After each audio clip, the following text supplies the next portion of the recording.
రూపాయలు తమ్ముడు.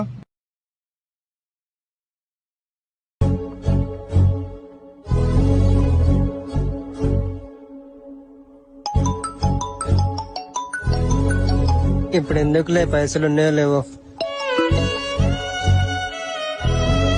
వద్దులే అన్న.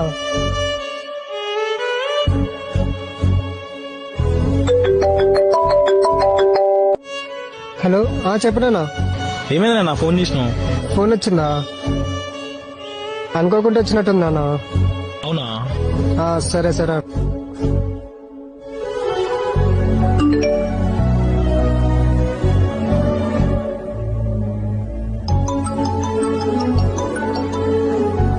హలో, ఏమైనా డబ్బులు పంపించావు? డబ్బులు పడ్డాయా? అవునా? అనుకోకుండా వచ్చినట్టున్నానన్నా.